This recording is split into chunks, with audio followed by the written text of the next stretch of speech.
ညာမီပွင့်ပြူမျိုးရဲ့ရွှေညာမီမြို့မဝေးတိုင်းရဲ့ဌာနေရှူမမဆုံးနဲ့ဆယ်မြောင်းကြီးလေးဝူရန်ကနေလာခဲ့ပါပြောစရာကောင်းတဲ့ဘိုးကောင်းသူလေးဖိတ်ခေါ်ပါတယ်လေမြို့မဝေးတိုင်းရဲ့ဌာနေပွင့်ပြူမျိုးရဲ့ရွှေညာမီပွင့်ပြူမျိုးရဲ့ရွှေညာမီမြို့မဝေးတိုင်းရဲ့ဌာနေရှူမမဆုံးနဲ့ဆယ်မြောင်းကြီးလေးဝူရန်ကနေလာခဲ့ပါပြောစရာကောင်းတဲ့ဘိုးကောင်းသူလေးဖိတ်ခေါ်ပါတယ်လေ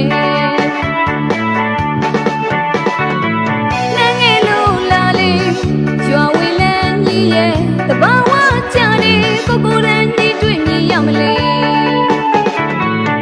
ရွာရဲ့နာပါတွေစုံကြီးကနေစာတင်ညောင်းကြီးနဲ့ပနာတင်နေ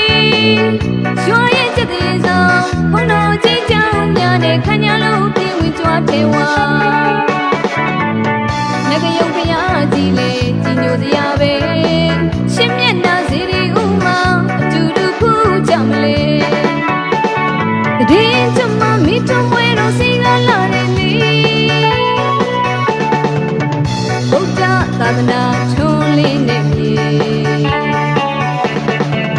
တဘောကောင်းမနောကောင်းတဲ့ချောလာများနဲ့ပြူမလီတွေ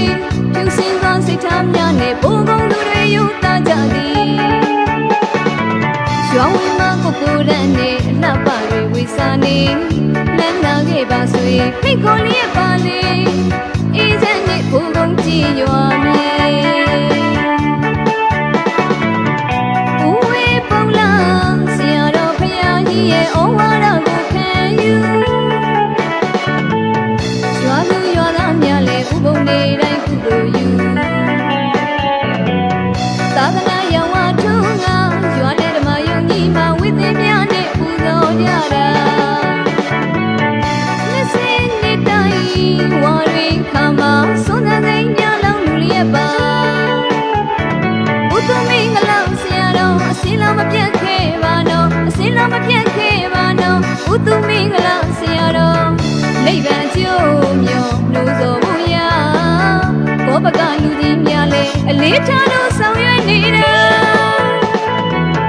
ဘာသာရေးလဲစတဲ့တဘူတူလို့နေတဲ့ရွာ